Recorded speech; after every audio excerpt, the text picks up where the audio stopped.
Saúdo a todos com a paz do Senhor, falando EBD de volta, nesta feita com as lições bíblicas CPAD, Sala dos Adultos. Hoje nós vamos tratar sobre a lição de número 3, tá bem? Esta lição será ministrada nas igrejas no dia 20 de abril de 2025, tá bem? E traz por tema a verdadeira adoração. Tá? Eu gostaria de pedir desculpas por causa do som, do áudio das aulas passadas, mas se Deus quiser, agora nós vamos conseguir levar a bom termo, tá bem? Vamos colocar aqui. E, como eu disse, a verdadeira adoração está atrelada ao tema central, quer dizer, o tema do trimestre, que é "E o Verbo se fez carne", Jesus sob o olhar do apóstolo do amor, Jesus segundo a visão, então, do apóstolo João. Tá bem? O texto áureo se encontra no Evangelho de João, no capítulo de número 4, versículo de número 24, que está escrito desta maneira: Deus é Espírito, e importa que os que o adorem em espírito e em verdade. A verdade prática nos traz a seguinte lição: adorar significa viver em total rendição a Deus, entregando-nos plenamente a Ele. Tá bem? As lições ou os objetivos da lição, que são 3. O primeiro, esclarecer aos alunos o diálogo de Jesus com a mulher samaritana. 2, fazer com que os alunos compreendam que a verdadeira adoração é um ato de rendição total a Deus. 3, o terceiro é integrar os princípios da adoração bíblica à vida de serviço e entrega a Deus. Bem, este será, então, a nossa âncora estará firmada na questão da verdadeira adoração. E, principalmente, eu gostaria de destacar a verdade prática para a nossa introdução, para a introdução desta lição, que nos ensina, traz dois termos muito interessantes para que a gente pense nesta feita. Vamos pensar nesta feita. Primeiro, adorar significa viver em total rendição. Então, nós temos aqui duas palavras, vamos separar em 2 grupos de palavras. O primeiro, total e entrega, tá bem? O segundo, nós vamos falar de rendição e plenamente. Então, vamos começar a pensar desta maneira. Quando eu falo de rendição, eu estava me lembrando nas questões, nos términos das guerras. Quer dizer, quando um combate seja civil ou cívico, quer dizer, seja uma guerra civil ou uma guerra, infelizmente, como nós vimos já na nossa era, uma guerra mundial, quando ela chega ao seu final, existem os termos de rendição. Quer dizer, as nações, ou a nação, ou as nações, como nós vimos na Segunda Guerra, que houve um conjunto de nações, tanto de um lado quanto de outro, chamado de aliados e de eixo, eram chamadas, e nós vimos muito esta palavra. Então eu coloquei aqui como a questão de rendição, quer dizer, é quando os últimos países que estavam envolvidos, e um foi até muito severamente atingido, ele reconhece a superioridade do outro, quer dizer, ele reconhece que ele não tem mais como, ele não tem condição, ele não tem mais como manter ou manter-se naquele embate, naquele combate, naquela guerra.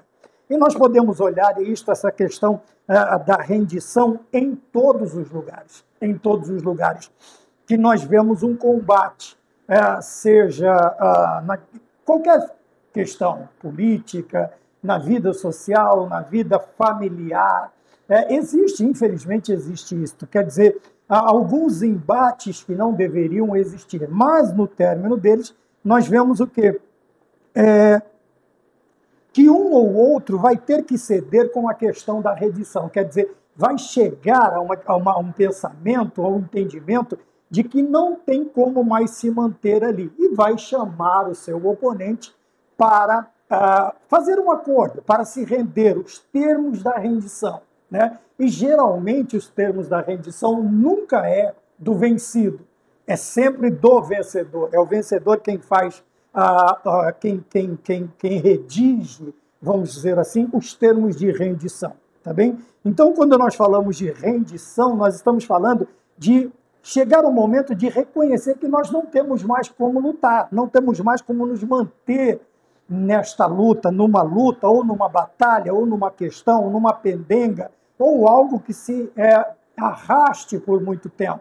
Não tem condição física, financeira, alimentar, não tem nenhum tipo de condição. Então, é chamar para conversar, não tem como se manter nesta peleja. Tá bem? Nós vamos ver, trazendo esse simbolismo, e vamos falar também sobre a questão do entregar-se, quer dizer, quando depois de todos os termos, ele se entrega totalmente ao controle do vencedor, tá? Quer dizer que todas as áreas da sua vida, ou da vida do país, ou da vida de uma cidade, ou do próprio país sendo um embate civil, nós vamos ver que todas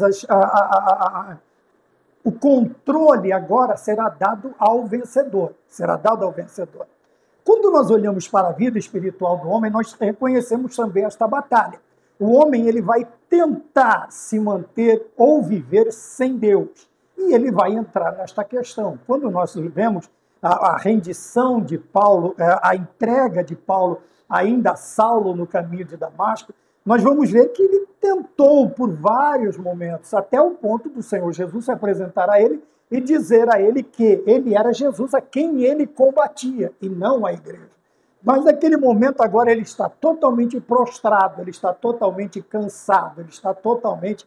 Quer dizer, quando fala de totalmente, de plenamente, é quando não existe mais forças, não existem mais condições. Por mais que a pessoa, sabe, o lutador, quando ele é atingido com um golpe, vamos dizer assim, não fatal na questão de mortal, mas num golpe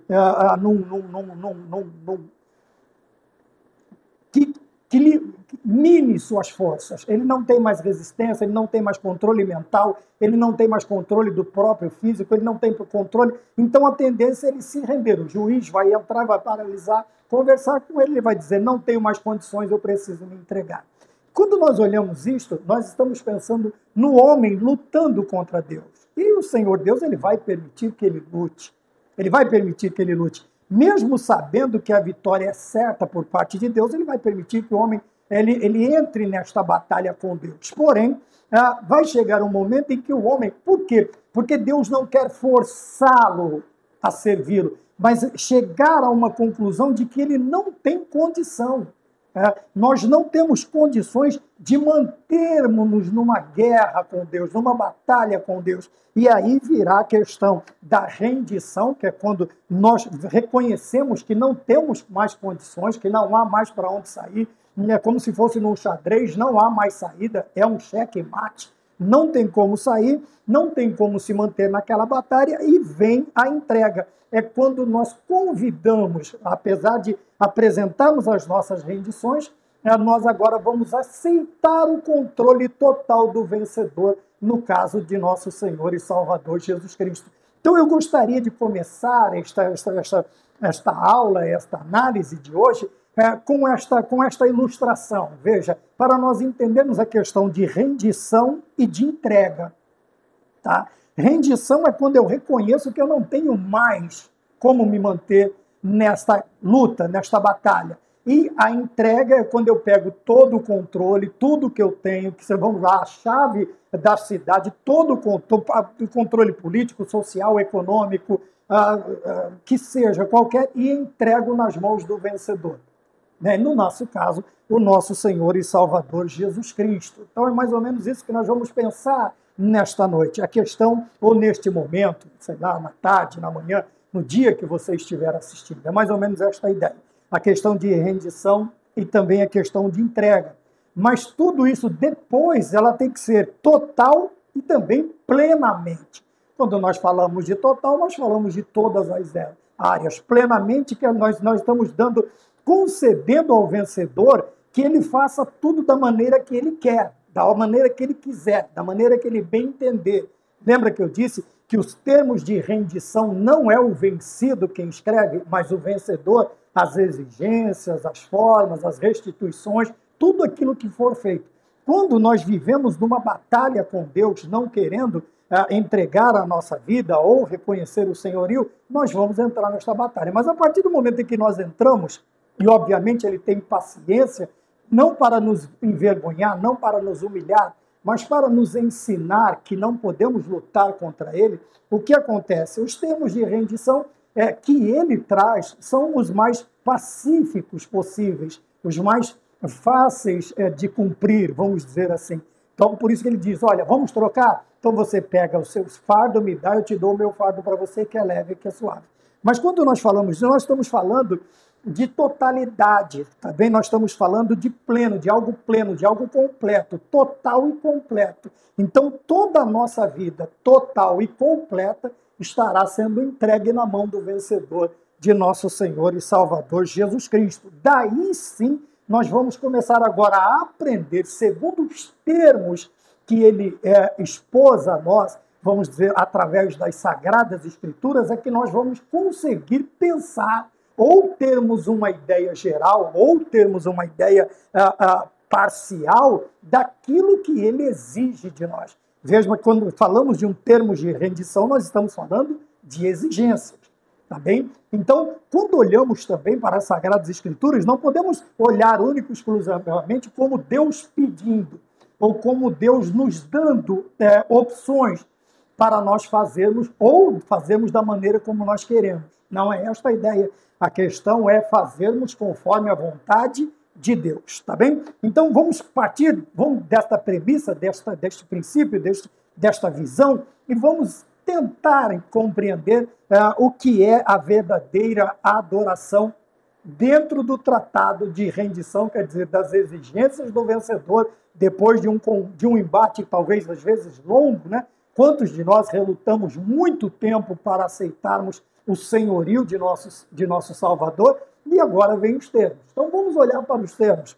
Primeiro nós temos na introdução que diz assim, o ser humano sente uma necessidade intrínseca de Deus, quer dizer, ele tem uma vontade de Deus. Essa palavra intrínseca, ela tem a ver com algo que é natural, que é inerente ao homem, quer dizer, por que é inerente ao homem? Porque é praticamente natural, assim como respirar, como andar, como isto, aquilo, tudo aquilo que nós fazemos e não precisamos pensar para fazer.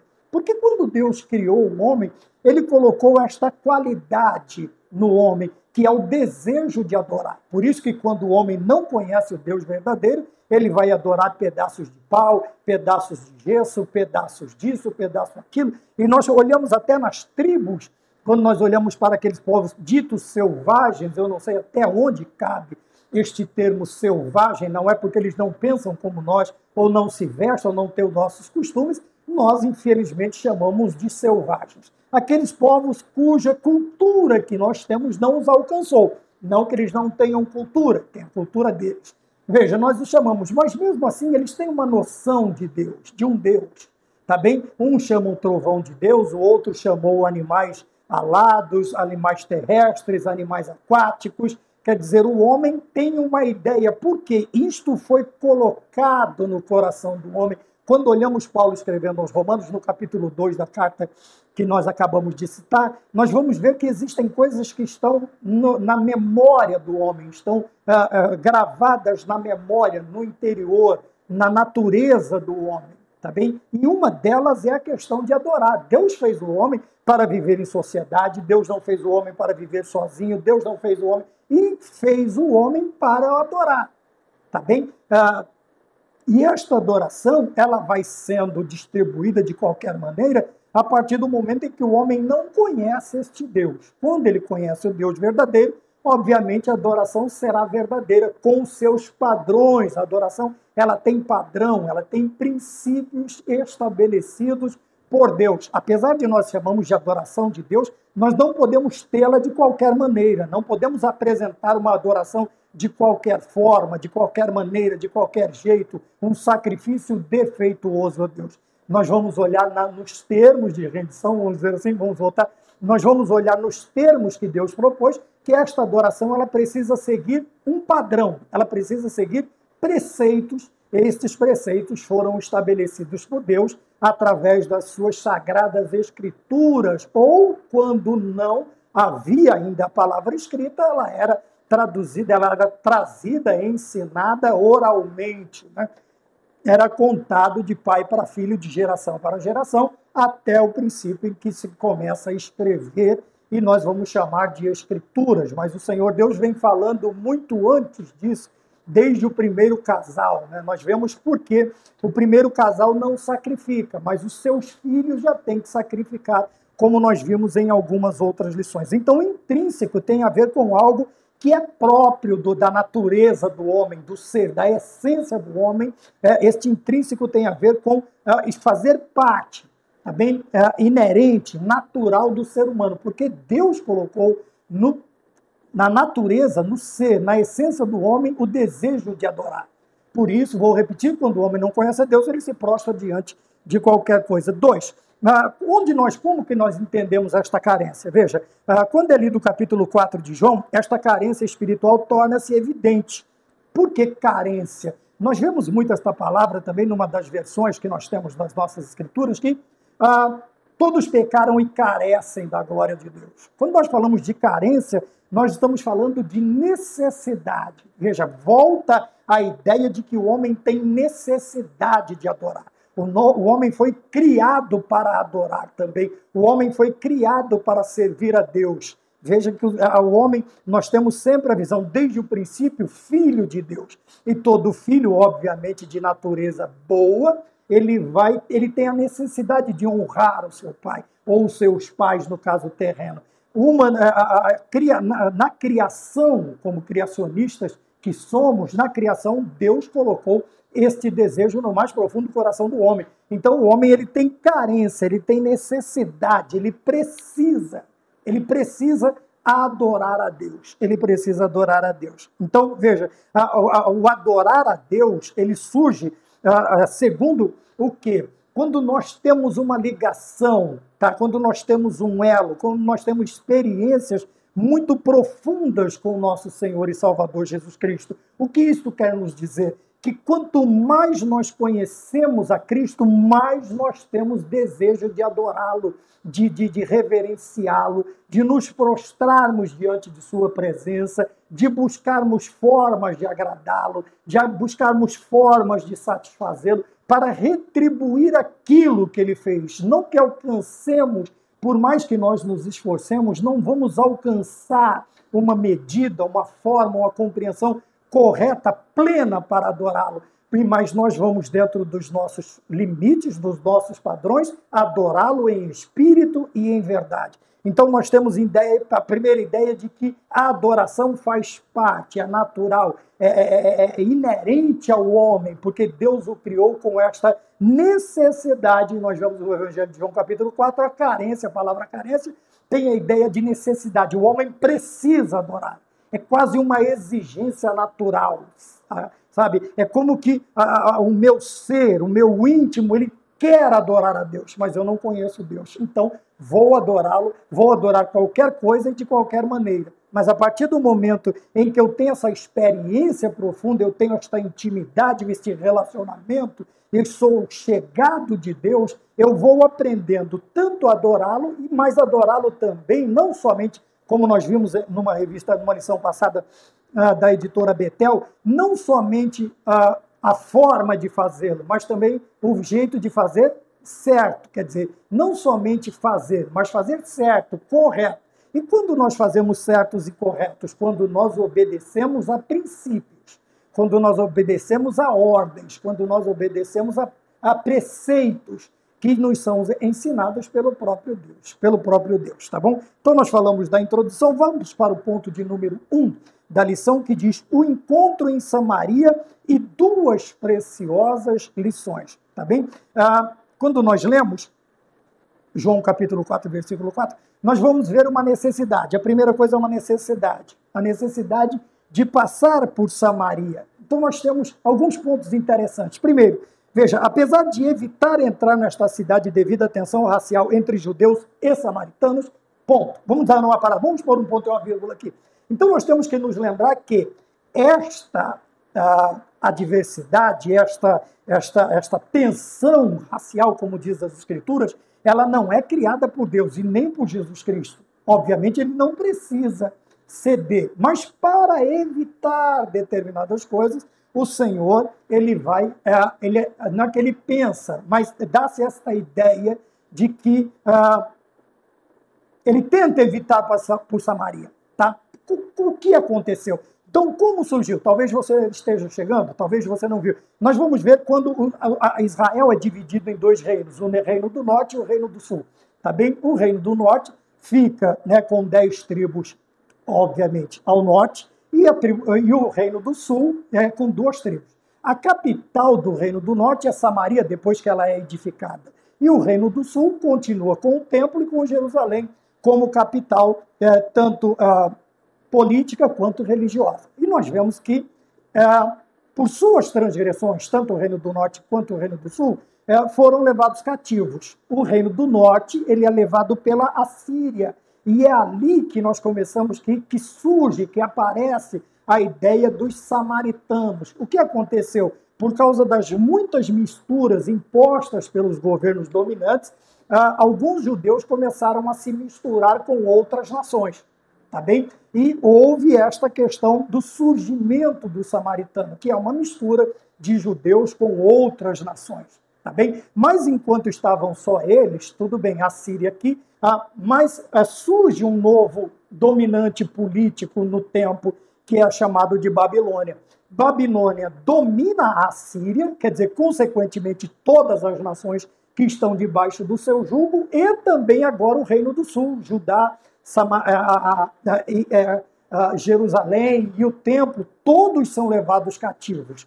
Quando se viram todos no mesmo lugar, porque são levados cativos e agora estão todos sob o domínio da Babilônia, é que começa essa diferença, tá? Esta rusga, esta tensão por causa da raça agora, da raça samaritana, vamos chamar assim, deste povo misturado. Então, esses judeus do Reino do Sul, agora eles vão entrar, e nós vemos que também eles vão se opor, quer dizer, os samaritanos vão se opor à reconstrução do templo, vão se levantar contra os grandes líderes para a reconstrução do templo, e nós já falamos em outra, eu só estou localizando para alguns que não participaram de outras lições. Então veja que essa tensão racial não tem nada a ver com o Novo Testamento.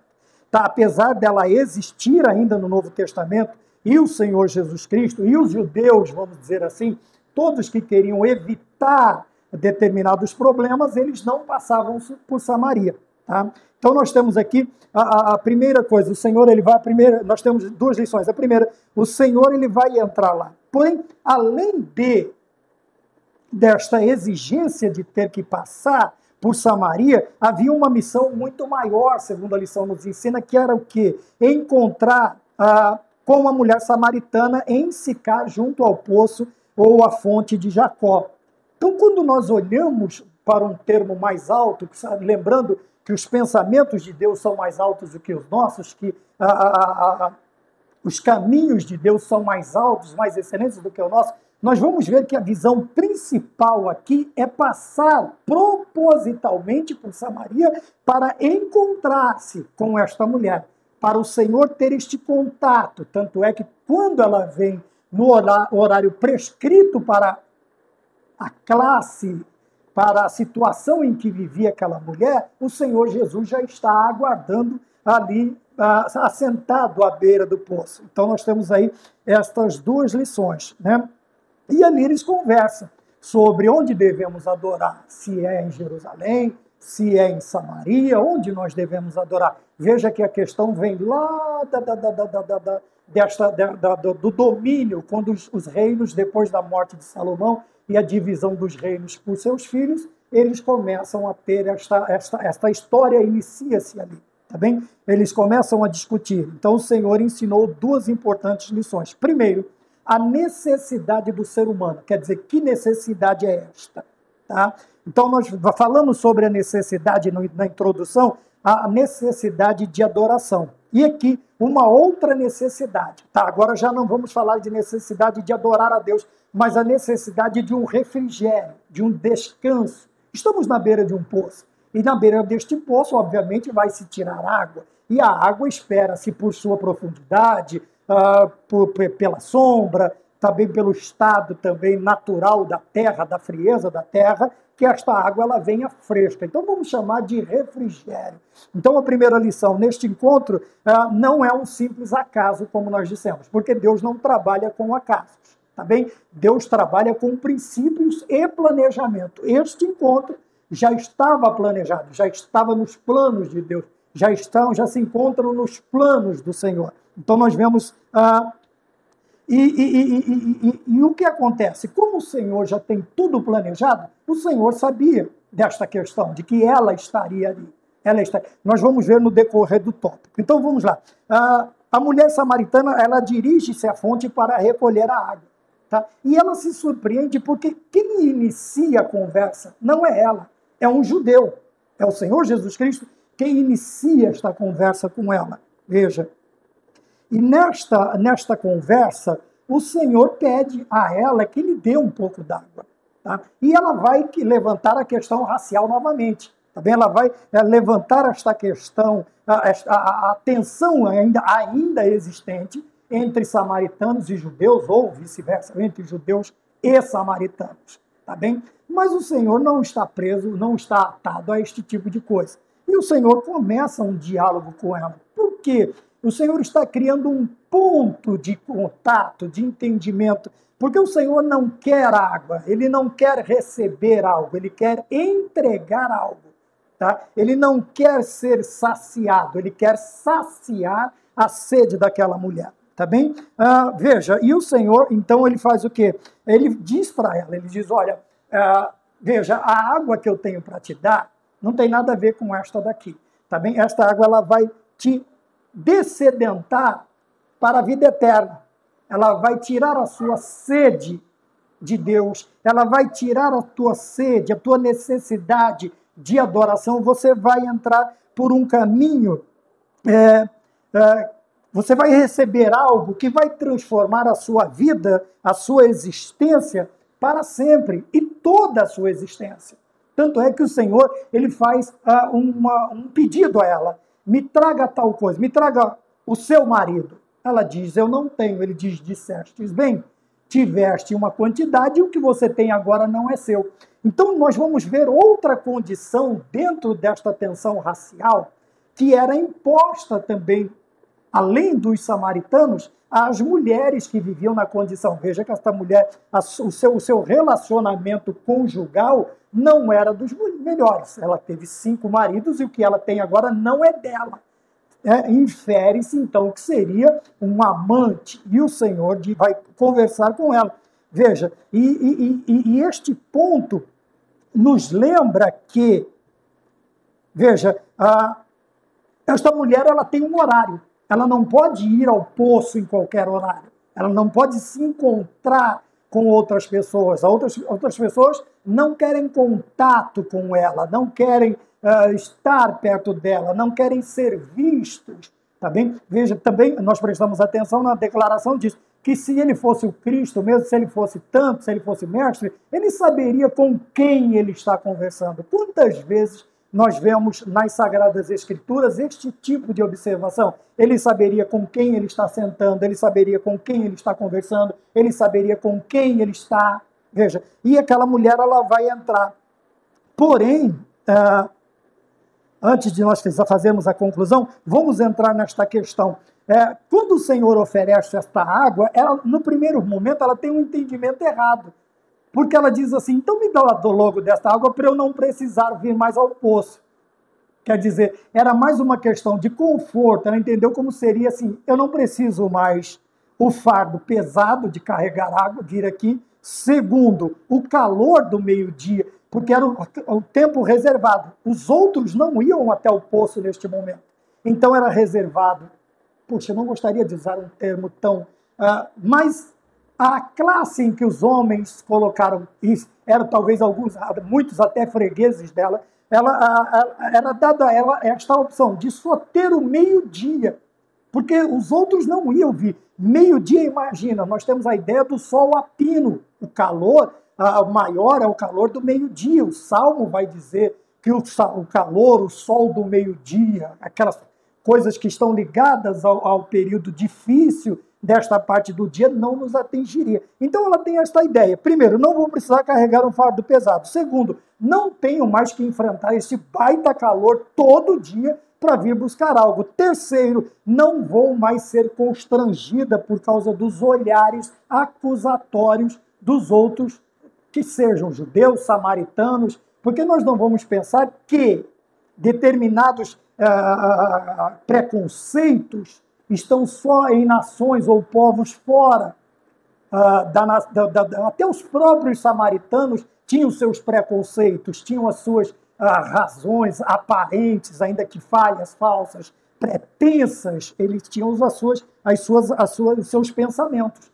Tá bem? Então, no primeiro momento, ela entende errado. Então, me dá desta água, eu não preciso mais vir para o poço. Espera, deixa eu explicar direito o Senhor disse. É assim. O que o Senhor disse para ela? Que toda pessoa necessita, para ela e para nós agora, necessita de Deus, e por isso devemos aproveitar cada oportunidade para levar esta água, ou para compartilhar a água.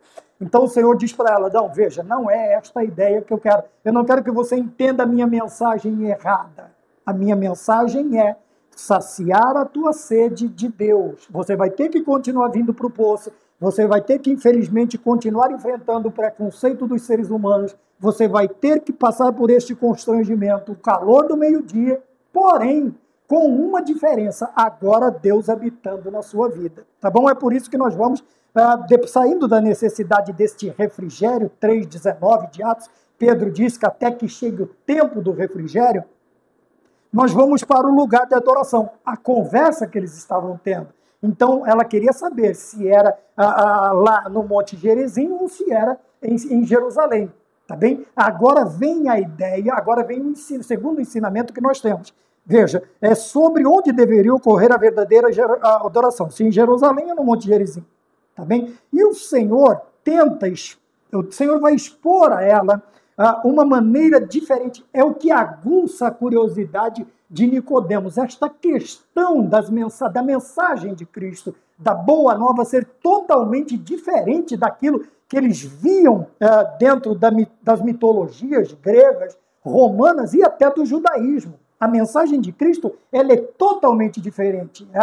Leva o próprio Deus a se assentar para aguardar um Deus totalmente santo, aguardar um ser humano totalmente pecador, para mudar a vida, para mudar a sua condição, como diz a lição, para mudar, para transformar toda a sua existência. E nós vimos em outras lições que isso chama a atenção de Nicodemos, faz com que ele vá à noite falar com ele. E o que o Senhor diz é o seguinte, que, primeira coisa, a adoração. Quando ela fala de Gerizim e de Jerusalém, ela está falando de quem é a exclusividade, quem são os verdadeiros adoradores. Quem é que tem esta característica? Nós vemos isto muito nos dias de hoje.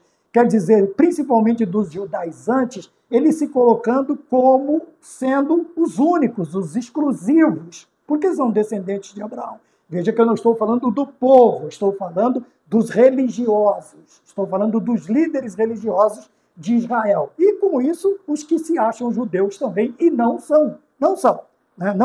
Sendo que lá no Apocalipse até os próprios são chamados de sinagogas de Satanás. Agora imaginam os que não são e se acham, né? Se acham e começam a difamar, a questionar, a ridicularizar, e nós só respondemos porque não é da nossa índole cristã fazer esse tipo de coisa. E ela quer saber quem é que tem a primazia, quem é que tem a prioridade. O Senhor Jesus Cristo diz a ela que não seria exclusivo nem de judeus e nem de samaritanos, tá bem? Mas que aqueles que buscam adorar a Deus, quer dizer, aqueles que buscam estar mais à frente, nós vamos ver a questão do que é adoração ou do que é a verdadeira adoração, nós vamos ver que ele diz que o Senhor Jesus Cristo diz a ela, nem judeu e nem samaritano, mas os que, independente da sua nacionalidade, dependente da posição do local geográfico onde esta pessoa nasceu, o requisito é adorá-lo em espírito e em verdade. Tá bem? Mas eu gostaria de pôr um ponto e uma vírgula aqui também, abrir um parêntese, que o Senhor não está dizendo que não se deve ter um lugar de adoração. Não é isto. Tá bem? Não é porque, não, então Jesus disse que eu não preciso de uma igreja para adorar. Não foi nada disso que Jesus Cristo disse. Ele está falando sobre exclusividade. Agora, quem são os mais aceitos? Se há alguém exclusivo, se Deus separou alguém exclusivo, separou os judeus para isso. Mas a sua arrogância, né, a sua pretensão foi tão grande que fez com que eles excluíssem os outros.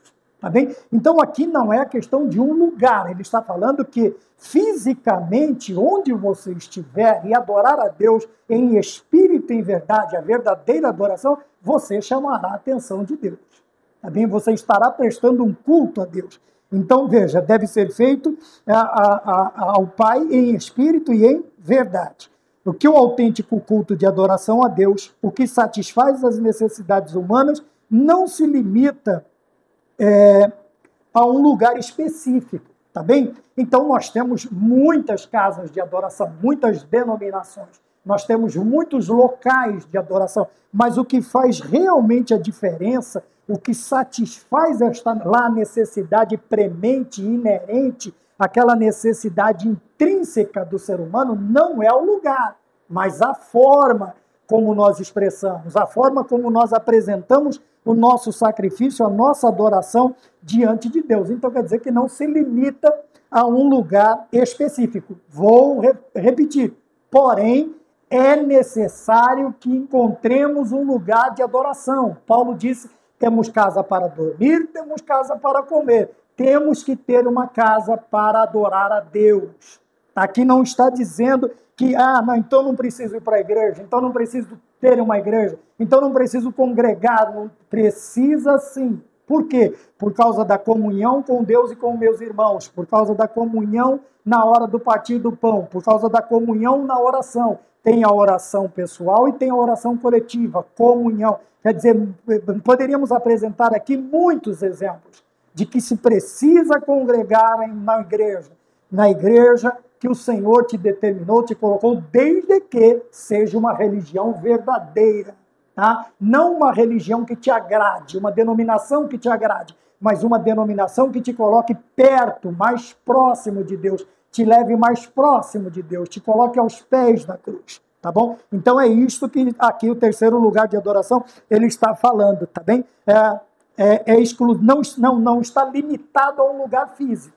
Mas o que satisfaz a necessidade do homem é a verdadeira adoração, porque na verdadeira adoração eu tenho as manifestações de Deus na minha vida segundo as minhas necessidades. Tá bom? O ensino, ponto de número 2, vamos para o ponto de número 2, o ensino de Jesus a respeito da verdadeira adoração. Agora nós vamos para os preceitos. Lembra que eu falei da rendição, né? A rendição e também falei, vamos voltar para não confundir, e da entrega. Então agora nós nos rendemos, estamos diante dele.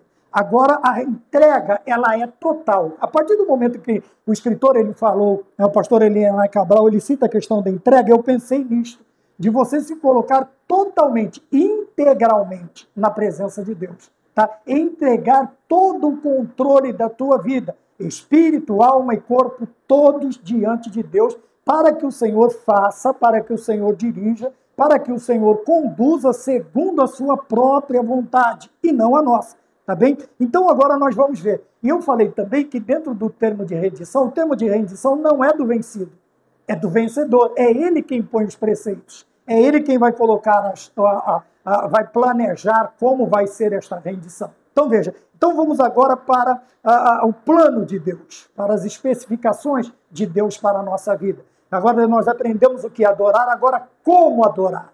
É do meu jeito, do jeito que eu quero? É pulando, é gritando, é batendo, é estourando coro de bateria dentro da igreja, arrebentando corda de... Não. Né? Vamos ver o que é adorar a Deus. Ninguém está falando agora de uma apresentação que nós precisamos fazer com ordem e decência dentro dos nossos templos, mas o ensino de Jesus a respeito da verdadeira adoração. Primeiro, Jesus refere-se a uma vivência espiritual que se daria no interior de cada indivíduo. Então, quando o Senhor cita a questão da água viva, veja que esta água, ela não vai transformar o externo do adorador, mas ela vai começar, e não que o externo não precise ser mudado, ela vai começar por dentro, tá? No íntimo, no ser, na essência, na natureza. A mudança começa na natureza do ser humano, tá bem? Porque se não mudar a natureza, o velho Adão de vez em quando vai mostrar os dentes, vai falar o braço direito é crente, mas o esquerdo não, que não sei que parte do corpo dele é crente, mas a outra não. Quer dizer que a sua natureza, a entrega não foi completa, ele não foi transformado no seu ser, no seu íntimo de verdade. Então o Senhor, ele se refere aqui à questão de você, na adoração, não ser somente um momento, mas um modo de vida. Veja, uma vivência, e este modo de vida não é um modo de vida tão somente humano, mas é uma vivência espiritual. Veja que a transformação, ela é tão completa que nós passamos a viver de uma forma diferente e em uma esfera diferente. Tá? Não é só a mudança da personalidade, da natureza, mas também da nossa esfera de vivência, da forma como nós nos apresentaremos. Ele diz assim, que se daria no interior de cada indivíduo. Quer dizer, esta vivência agora, como Paulo diz, eu vivo no mundo como se dele não se dependesse. Eu vivo no mundo, mas como se eu dele não dependesse. Porque a minha pátria é outra. Quer dizer que eu vou viver esta nova vida seguindo os preceitos da minha segunda pátria. Ou, num ponto mais específico, também da minha primeira pátria, que é os céus. Veja, que não é somente a transformação humana, mas uma transformação de conduta também. Eu vou viver uma esfera diferente, tá bem? Eu vou viver agora os padrões, os preceitos da minha terra celeste, da minha morada eterna, do meu lugar para onde eu vou servir a Deus. Tá bem? Quando nós olhamos, então, a verdadeira adoração não está, já falamos de não estar ligada ao local, como Jerusalém ou Samaria, mas está presente em todos os lugares onde existam adoradores sinceros, tá bem? Agora vamos expandir esta questão de geografia. Quer dizer, eu não tenho que sair do Japão e vir para Israel, em Jerusalém, no Muro da Lamentação, no caso de hoje, para adorar a Deus. Eu não preciso sair do Brasil, a não ser que eu tenha condições e desejo de conhecer Israel. Aí é uma outra situação. Mas espiritualmente, para adorar a Deus, eu não preciso me deslocar para lá, como algumas religiões fazem, para adorar. Eles têm que ir, pelo menos uma vez por ano, em determinado lugar, para adorar, porque senão ele não é um verdadeiro adorador deste Deus, um leal serviçal desta religião. Tá? Nós cristãos não. Onde nós estamos adorando a Deus. Veja que agora eu estou falando de geografia, tá? Externa. Eu não preciso sair da Noruega, dos Estados Unidos, do Brasil, do Japão, da China, da Coreia do Norte, se bem que é difícil sair de lá, para ir até Jerusalém adorar a Deus no Muro das Lamentações, porque o templo não existe mais, por enquanto, ou não existe mais, dependendo da visão. Então, veja, a autêntica adoração possui essencialmente um caráter espiritual, tá? Que é a legitimidade. Esta é a autêntica adoração. Adorá-lo em espírito e em verdade, quer dizer, autêntico, sem falsidade. Tá? Eu vou servi-lo em espírito, quer dizer, a minha adoração, ela vai surgir de um coração contrito, abatido, penitente, e vem para o homem exterior, para o lado de fora, como uma verdadeira, uma adoração autêntica. Como? Com uma vida que condiga, uma vida coerente, um viver coerente com os padrões e preceitos bíblicos, vida espiritual. Tá bom? 2, a verdadeira adoração, o Senhor Jesus, é por si só a base para esta da adoração genuína. Então, quando nós olhamos de onde parte ou onde está alicerçada a nossa adoração, se não é Cristo, não é uma verdadeira adoração. Se a minha adoração é egocêntrica, antropocêntrica, se a minha adoração é idólatra, tá bom? De latreia, nós vamos ver em outras versões, ou de latria, ou de, entendeu? Se é de Santos, não da cidade de Santos, do litoral. Se é uma adoração aos santos, que é uma latria, tá bem? Então nós precisamos tomar cuidado sempre isto. O nosso edifício, ele está sendo edificado sobre o quê? Qual é o fundamento? Então a nossa adoração, ela só é autêntica e genuína se a base da minha adoração é Cristo. se a minha adoração é cristocêntrica, se ela tenta agradar ou satisfazer a Deus, se o meu único intento é adorar a Deus e não me aparecer egoísmo, e nem a homens, antropocentrismo, e nem a qualquer santo do passado, ou qualquer homem do passado, ou mulher do passado, que seria idolatria. Tá bom? Então, quando nós olhamos a verdadeira adoração, nós temos aí que ela tem que partir, ela tem que convergir e divergir para Cristo. Ela tem que vir para Cristo e partir de Cristo. Quer dizer, a minha base tem que ser Cristo, a minha adoração, a base da minha adoração, tá? O meu ponto de partida. E toda a intenção do retorno tem que ser Cristo também. Uma adoração cristocêntrica. E eu vou me basear, o que me dá legalidade para isto? Veja, a sua obra realizada. A obra realizada no Calvário, a obra realizada na ressurreição, no Gólgota, na ressurreição, ela me dá esta autoridade. É uma razão, é um princípio fundamental para a adoração de todos os cristãos. Tá bem? Então eu vou adorá-lo lembrando de tudo que ele fez. De tudo que ele fez. Então nós temos aqui a relação toda do que Cristo fez por nós. E quando nós nos lembramos isto, desde o seu nascimento miraculoso, virginal, até a sua ressurreição, todo este processo, ele nos dá esta autenticidade, esta legalidade, e dá a ele também este direito de adoração, porque nós vemos tudo que foi realizado, a sua paixão e morte e ressurreição, 3 dias depois. Tá? E depois de 40 dias, faltando 10 dias para o Pentecoste, o Senhor é assunto aos céus, ele volta para a sua glória. Então tudo isto deve mover o nosso espírito, o nosso ser, não só a nossa carne, o sentimentalismo, mas a alma. O espírito tem que estar voltado, ser mexido, ser tocado por esta obra realizada, ou podemos dizer, pelas obras realizadas no contexto todo da obra de Cristo, né? A obra expiatória de Cristo e também evangelística na face da terra. Tá bom? Então, sempre que participam, outra coisa que nos lembra, quando nós participamos da ceia, do memorial da ceia, nós estamos nos lembrando, tá? Nos lembrando de Cristo. Mas isto eu gostaria de dizer também que não dá autenticidade a quem? Ao liberalismo teológico. Eu estou preparando algo, estou querendo falar sobre isso, mas eu não quero sobrecarregar o canal. Mas veja que interessante, quando nós olhamos a Santa Ceia, nós não acreditamos na transubstanciação, na consubstanciação, mas um memorial que nos lembra que o sofrimento de Cristo, sua morte expiatória, o seu corpo e o seu sangue representado nos elementos da ceia, e a ideia, a mensagem principal, ele vai voltar. Fazer isso todas as vezes, em memória de mim, até que eu venha, até que ele volte para nos buscar. Então, todas as vezes que nos assentamos à mesa para participarmos do corpo e do sangue do Senhor, nós estamos nos lembrando de todo o seu sacrifício, da sua obra expiatória, e também nos lembrando que ele disse que vai voltar. E ele vai voltar para nos buscar, para estar conosco todos os dias. E nós estaremos com ele para sempre, tá bem? Para sempre, na eternidade. Então está aqui, esta memória permanece viva em nós, independente da nossa localização. Então a ceia aqui, a ceia no Japão, vamos lá para o outro lado do mundo, vai. A ceia no Japão, a ceia na Holanda, sei lá, na Rússia, onde quer que seja, não importa a localização geográfica. Todas as vezes que nos assentamos, outro ponto interessante, em comum entre os cristãos, é a ceia.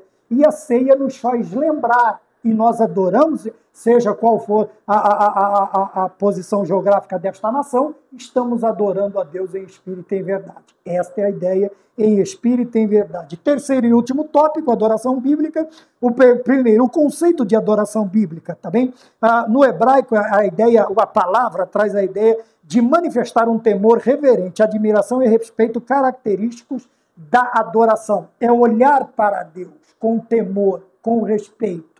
Sabe, apesar de toda a intimidade que nós temos que ter com Deus, precisamos ter com Deus, esta intimidade não pode nos levar a uma libertinagem, tá?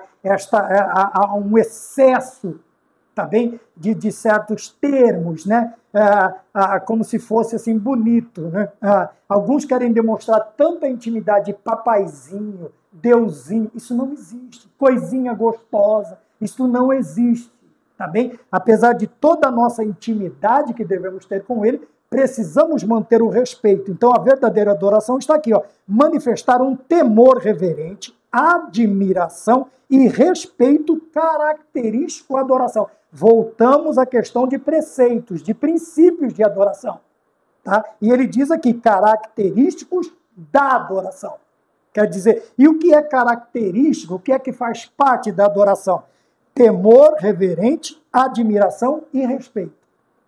Tá bem? Isto não pode levar, como nós vemos aí hoje, né, quantos filhos nesse excesso, e alguns pais permitem esta libertinagem, esse excesso, né? São brincadeiras de mau gosto, usando as mãos, usando os pés, tá? Usando os pés para demonstrar que se é permissivo ao seu filho, ou que gosta, ou que ama. Não, tem que haver limites. Existem limites para isto, para que não se subverta a adoração, não perca o respeito, o temor e a admiração. Tá bem? É o que nós lembramos dos nossos pais, das nossas mães, ou do nosso pai e da nossa mãe, desculpa o plural aqui, do nosso pai e da nossa mãe, porque cada um, né, em alguns casos, excede. Mas vamos continuar com essa ideia. Até hoje nós temos a nossa mãe como o quê? Quando olhamos outros padrões, nós lembramos da mãe, quer dizer, aquela mãe como quase sendo uma santa para nós. E quando olhamos para o pai, é aquele herói.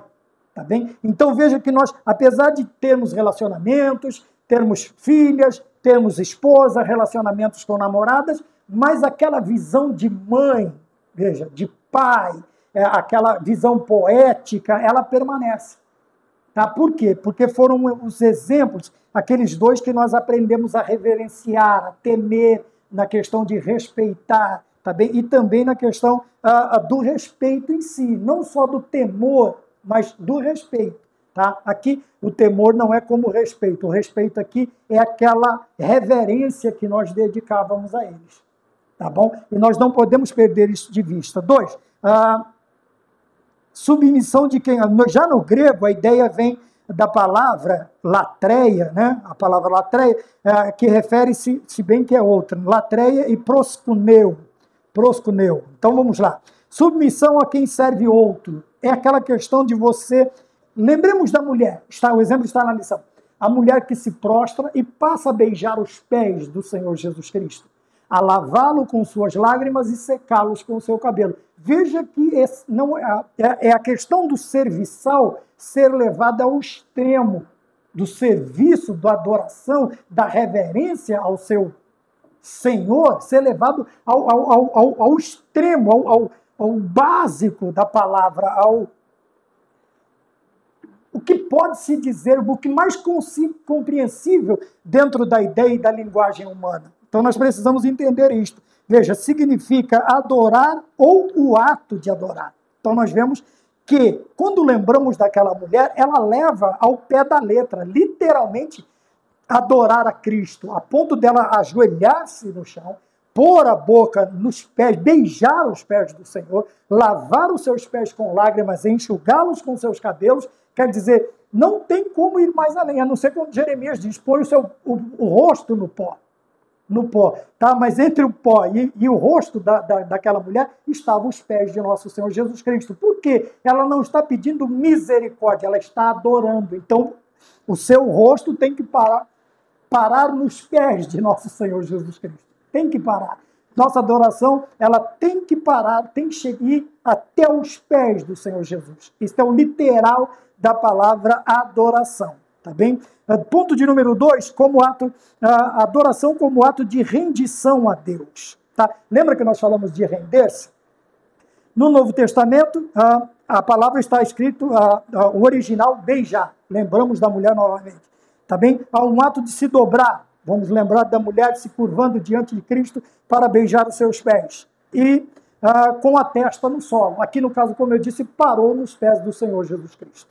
Tá bem? Então não vamos reprisar, mas vamos voltar à ideia, toda esta ideia.